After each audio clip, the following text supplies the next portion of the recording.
Hey guys, so I've been getting a lot of questions on what I think about crypto. A lot of people are saying crypto is in a huge bubble and it's about to crash. Others are saying it's going to be banned by the government. You see a lot of my posts, hence the Doge dog, talking about the benefits of crypto. I've also invested a lot of money in crypto, made a lot of money in crypto, and at the same time I caution people about crypto. So the question is, what do I really think about crypto? Is it going to burst? What's going on? I'm going to share that with you today. Antisocial, stupid, immoral. In the case of Bitcoin, it doesn't have any income, it doesn't have any use, it doesn't have any utility. Hit a new high today. I could care less what Bitcoin trades for, how it trades, why it trades, who trades it. If you're stupid enough to buy it, you'll pay the price for it one day. Today it's 9,000. Is it still rat poison? Well, it's probably rat poison squared. I'm never buying Bitcoin. Never.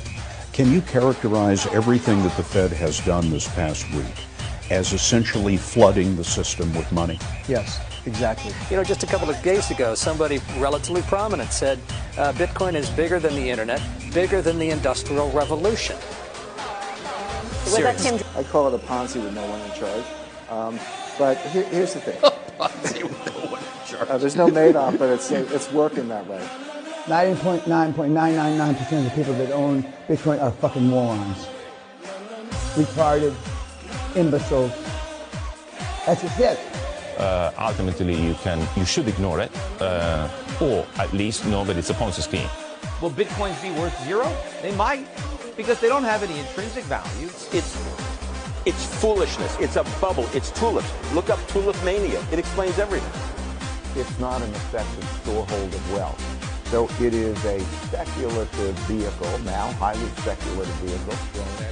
I actually don't. I don't own any of it. I just I own no Bitcoin. I don't know what it is, though. But for those who had assumed that it might turn into a currency, terribly sorry, but this is an asset and it's a highly speculative asset. So. In fact, we at Visa won't process transactions that are cryptocurrency based. First of all, making sure that our Visa cards are used to be able to purchase Bitcoin. And it is the announced purpose of the supporters of cryptocurrency to take that power away from us.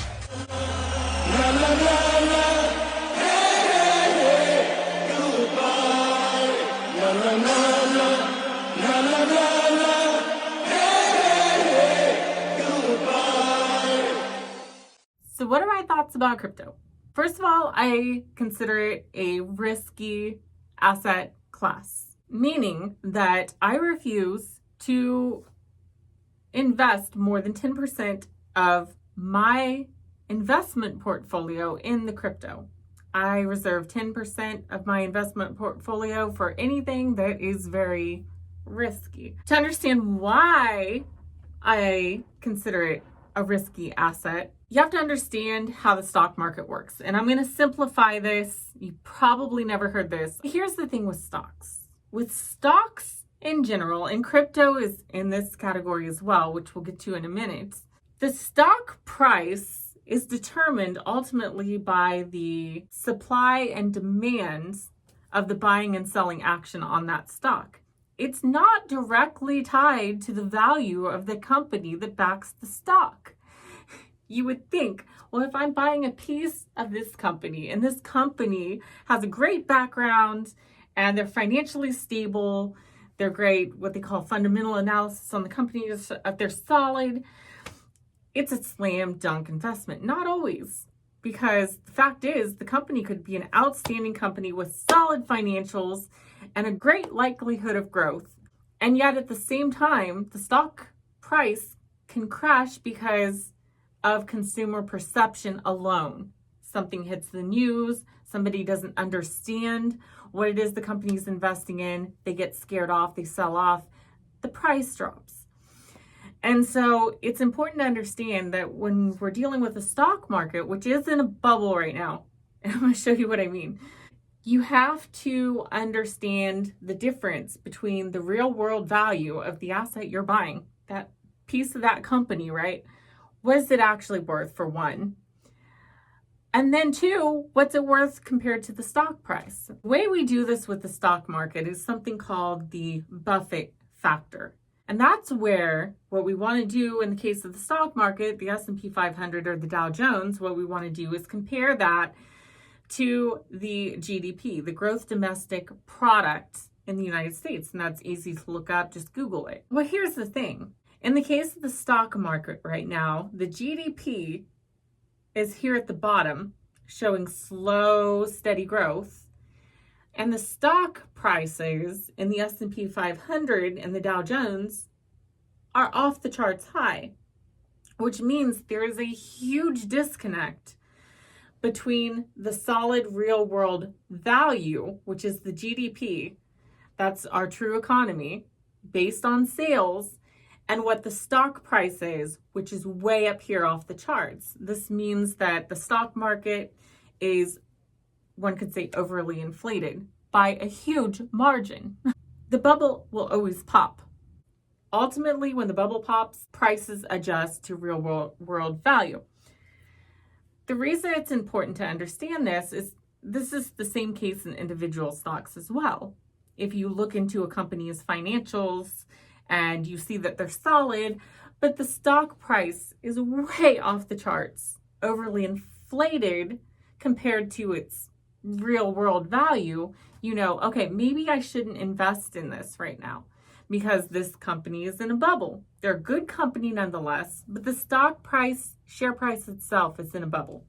You're going to pay too much. What you want to do is wait for that share price to be the opposite. You want that share price to be undervalued versus the real world fundamental value of the company. Then you know you're getting a good deal because you're buying down here at an undervalued price and you're getting more value for your dollar. And then when it becomes overinflated, which it will, it's a matter of time, it's how stocks work, then you can sell when it's overvalued and you make a killing. Okay, so that's the basic concept, right? Here is the problem with crypto, one of many.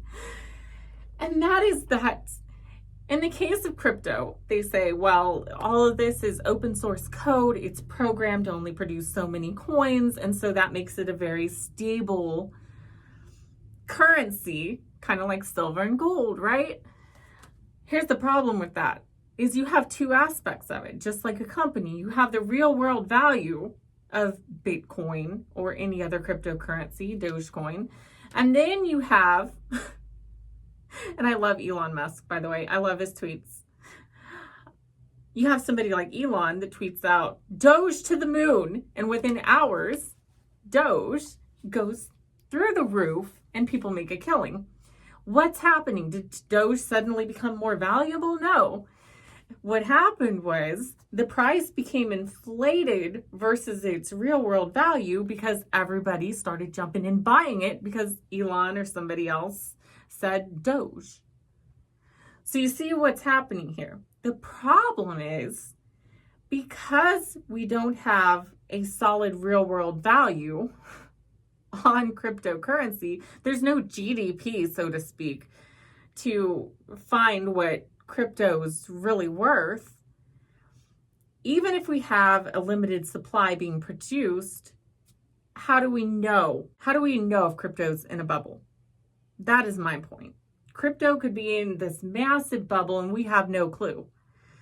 And then the other aspect to this, you have the US currency, which, as all of you know, the US dollar is, purchasing power of the dollar is being devalued every second of every day, and more so when the Federal Reserve prints more fiat currency. Can you characterize everything that the Fed has done this past week as essentially flooding the system with money? Yes.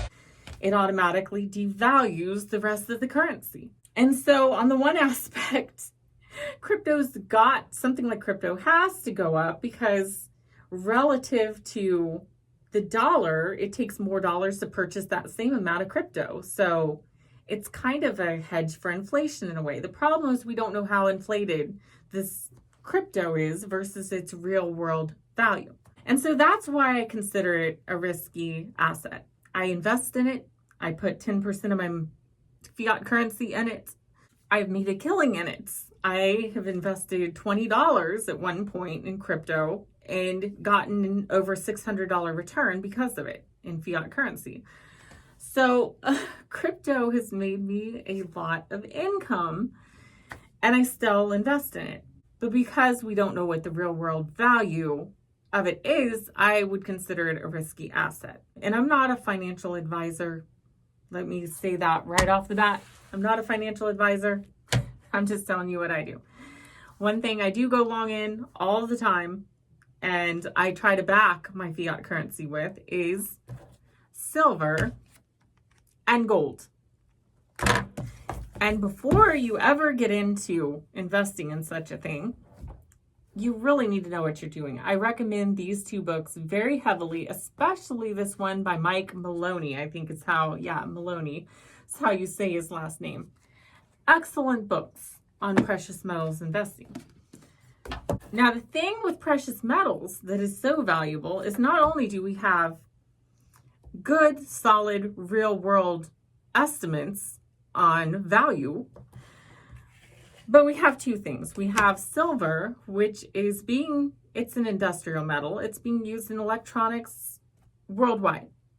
And its usage, we can track this, its usage in production has skyrocketed, whereas its overall price has pretty well stayed low near the bottom per troy ounce, which means it's an undervalued asset.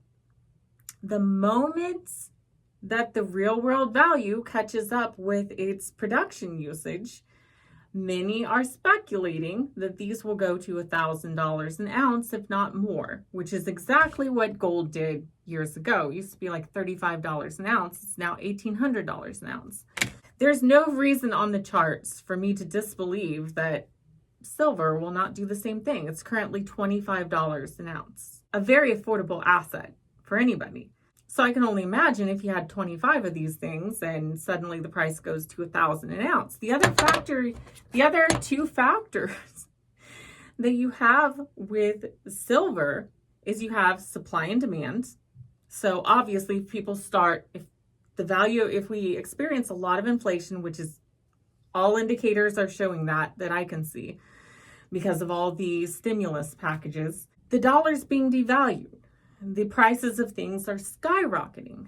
And because of that, it's automatically going to take more fiat currency dollars to purchase the same amount of silver by default, just because of the inflation. So that alone can drive the price of silver up. The other driving factor with silver is production, which, as we've seen, is only increasing worldwide as more third world countries become populated. The other factor to this whole thing is supply and demand. What's going to happen in the case of financial instability in this country, once we've gotten past this roaring 20s, which is kind of what I would liken it to, and you know what happened after the roaring 20s, there's going to be a price to pay, and people are going to be feeling the pressure, in my opinion. And when that happens and inflation starts hitting everybody in the next 18 to 24 months, that can be a huge driving factor on supply and demand of silver products, just because suddenly now it's not only an industrial metal with a lot of usage, you have so many people buying into it, which is going to drive the price up.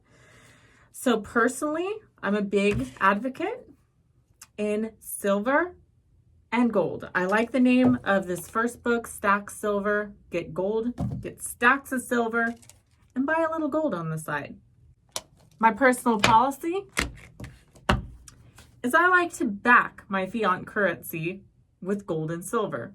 You can do that digitally. I would recommend you read as many books as you can about this first, because there are things called allocated silver and gold and unallocated, which basically means if you're buying virtual silver and gold and they're saying, oh, we'll save the silver and gold you bought in some safe for you.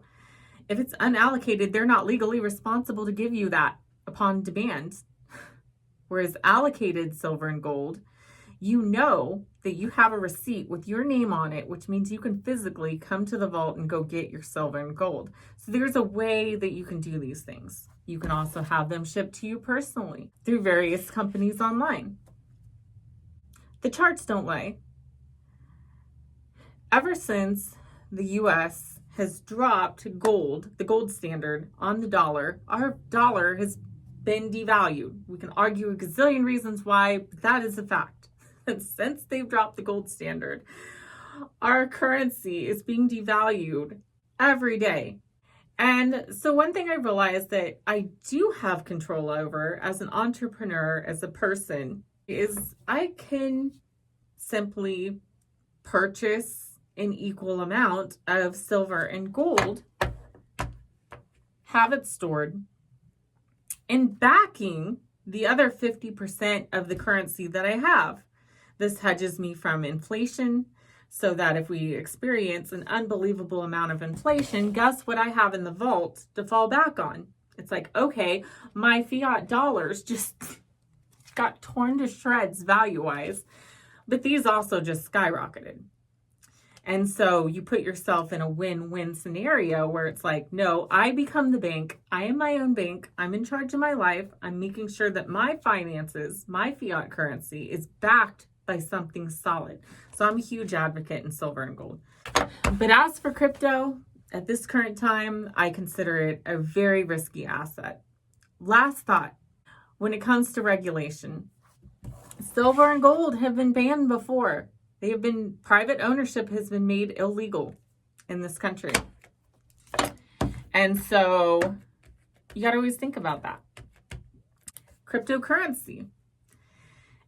If the feds really get in a pickle and people are realizing that the dollar is collapsing and they're all running to cryptocurrencies so that their money is secure, what's going to happen if the federal government decides, okay, this has become a crisis for the dollar? They blame the crypto because everybody's run to it and they ban crypto, which has happened in other countries. That's one scenario. So it's possible that we could lose access to our crypto at some point.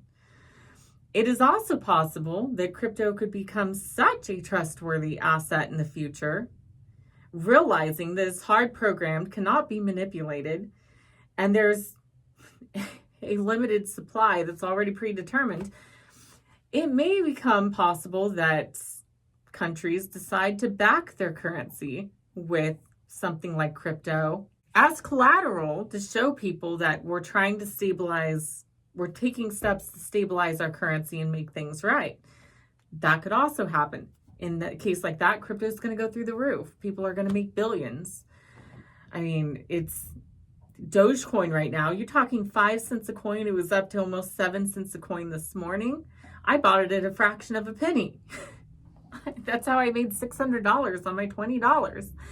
So it's not expensive. I think the reward is well worth the risk as long as you follow standard investment rules and limit it to 10%. That's just my personal policy. So that's what I think about crypto. It could go a number of ways. That's what I think about silver and gold and my fiat currency, which I also do have in the bank as well. You kind of have to. I mean, it's a little hard to lug around to exchange crypto everywhere and try to lug around silver. This stuff's heavy.